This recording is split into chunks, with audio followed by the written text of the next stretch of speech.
So what we're doing here is there's always a camera. The camera, originally all the puppeteers had to be, well, they still do really for a lot of our shows, but the camera height has to be up above head height. And my dad was 6'2" or 6'1.5". Frank Oz, about the same. So all the puppeteers had to be really tall. Hard to find women puppeteers back then. Now the puppeteers are getting a little shorter. I'm 5'10.5", so we've all come down a little bit now. But what happens is the shorter puppeteers have to wear heels under there or added soles to get them up to that correct height. But I remember, but we've had some good tall women that we said, you know, Sigourney Weaver really wanted to be a puppeteer. My dad said, you should probably stay in front of the camera. You're probably Lisa Kudrow wanted to be a puppeteer. They went on to do fine.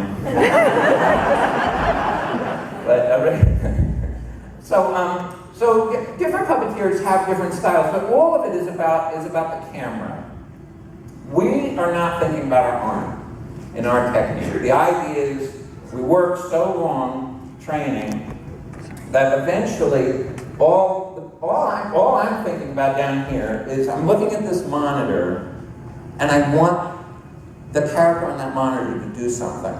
And then it just does it. That's where we're trying to get to, so that you'll seldom see us look up at the puppet. We will if we have to pick up a prop or if we have to, you know, kiss another puppet, you'll look up just to make sure you're in the right spot. But basically, the guy under me just looks at the monitor and decides what I'm going to do, and then I just do it.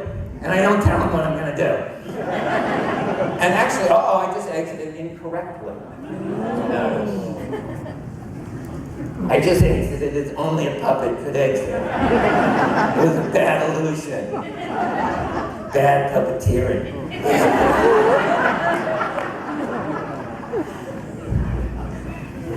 But what happens is it gets faster and faster and faster, and you get to a point where these characters on the screen are just coming to life and they start having a life of their own. And when you start improvising, as we do in the show Puppet Up, I keep booming this thing, in the show Puppet Up, when you start improvising, and what my dad used to call ad-libbing, they used to talk about, well, are there good ad-libbers in the group? We used to train many, many puppeteers, and then not many of them would go on to become lead performers because we'd wait to see if they could ad-lib. And then we learned, there's groups out there that teach ad-libbing. It's called improv. So, geez, it only took about 3 decades to figure that out. So now, actually, in the company, we train in improv comedy and puppetry combined. But the idea is, and it's very interesting, because you get to a point where you really don't, when you're improvising, you really don't know what the puppet's going to do. You get so that you're so locked into the screen and watching, and you're just hoping it doesn't, but it'll catch you by surprise. Like, I'll be waiting outside the shot, and I'll think I'm going to come in I'm going to come in and I think I'm going to be a Spanish kind of sexy character, and then I'll come in and go, oh, hey guys, how you doing? I'm getting something completely wrong, and I'll go, oh shit, that's not what I meant. It's kind of good. And the characters, but the idea is the character just comes to life on the screen. It's all about the camera and the monitors. And if you want to learn to puppeteer like we do, you always use a camera and monitors. The good news is, nowadays you can do that.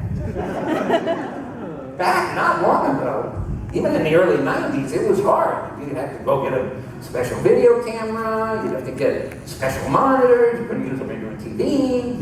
And then you have to hook it all up. But nowadays you can hook up an iPad and just reverse the camera. And there you go, and you can start working it. So different puppeteers have different styles. Basically, the core sort of principles of good lip sync, so we know who's talking, good eye contact, good eye lines. I'm alone, but if there was another character, it's how we look at each other. But eye line, lip sync, and walk with weight, and keep reminding yourself of the illusion that you have a body underneath. But different puppeteers then play with that. So you'll have a Frank Oz type he's smooth and waffly in the way he sort of talks. And Frank can sort of go, well, I can talk really fast, but I'm not really lip syncing all the time. I'm just sort of doing some of the syllables. and he gets it's sort of waffly what he does, and it's amazing. And he's, absolutely amazing puppeteer. And then other puppeteers have to articulate absolutely every single one of the syllables. Steve Whitten absolutely articulates every single one of the syllables. Different puppeteers do different things. Some of them Dave Goles likes to walk a character with real articulation.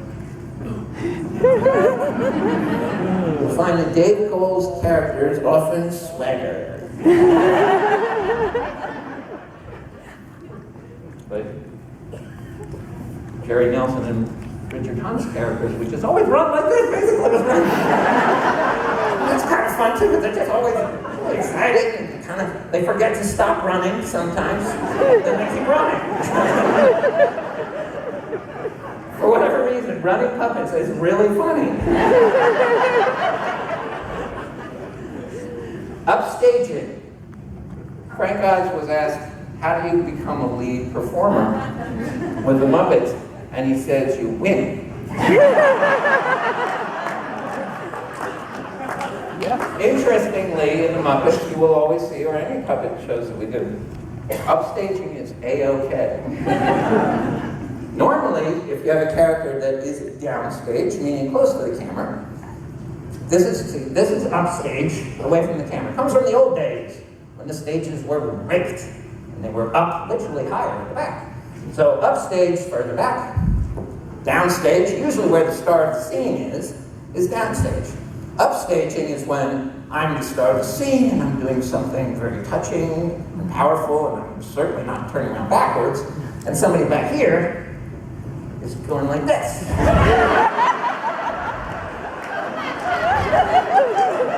That's called upstaging. In the Muppets, upstaging is A-OK.